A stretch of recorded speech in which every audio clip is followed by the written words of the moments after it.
প্রিয় শিক্ষার্থী বন্ধুরা, তোমরা সকলে কেমন আছো? আশা করি তোমরা সকলে ভালো আছো। আজকে আমি তোমাদের নবম শ্রেণীর ভূগোলের মানচিত্র অঙ্কন করে দেখাবো।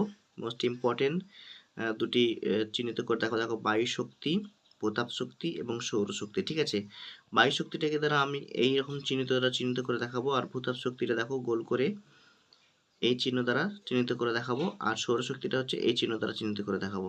তো চলো আমরা প্রথমে দেখে নেবো বায়ু শক্তি। বায়ু শক্তিগুলি কোথায় কোথায় রয়েছে। দেখো বায়ু শক্তিগুলো প্রথম থেকে আমরা দেখতে শুরু করি। এখানে কত আছে দেখো, এখানে আছে চিত্তরগড়। তোমরা এই জায়গাটা পয়েন্ট করে নেবে।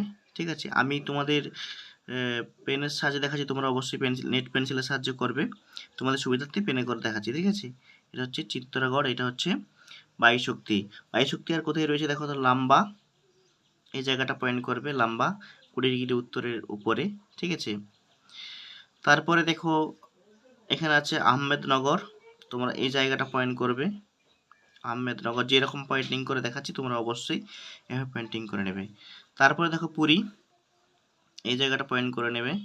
ঠিক আছে, তারপরে দেখো সব শেষে আছে থেনি, তোমরা এই জায়গাটা পয়েন্ট করবে। যেগুলো দেখালাম এগুলো হচ্ছে সব বায়ু শক্তি। আশা করি তোমরা বুঝতে পারছো, যদি না বুঝতে পারো কমেন্ট বক্সে কমেন্ট করে জানাও। এরপর আমরা দেখবো ভূতাপ শক্তিগুলি কোথায় কোথায় রয়েছে। দেখো ভূতাপ শক্তি এখানে রয়েছে তুয়া, তোমরা এইভাবে পয়েন্ট করে নেবে। ঠিক আছে, তুয়া এই জায়গাটা পয়েন্ট করে নেবে, এটা হচ্ছে ভূতাপ শক্তি। তারপর দেখো হাজারিবাগ, এটাও ভূতাপ শক্তি।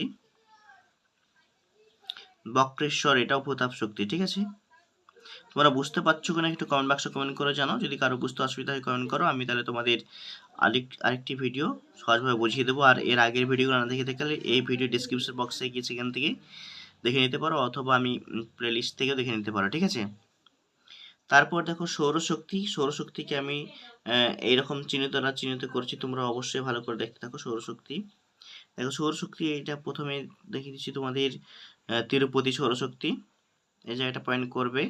ঠিক আছে, তারপর দেখো ওসমান বাঁধ, তোমরা এই জায়গাটা পয়েন্ট করে নিও।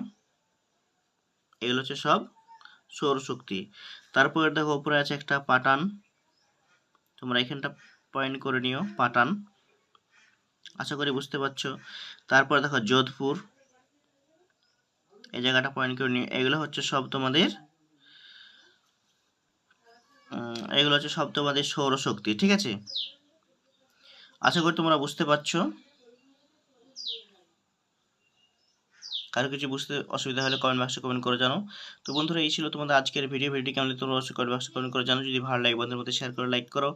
চ্যানেলে নতুন হয়ে চ্যানেলটি সাবস্ক্রাইব করে পাশে থাকা নোটিফিকেশনটি অন করো, যাতে করে এই ধরনের ভিডিও যখনই আপলোড করবো তোমাদের কাছে সবার আগে নোটিফিকেশন পৌঁছে যায়।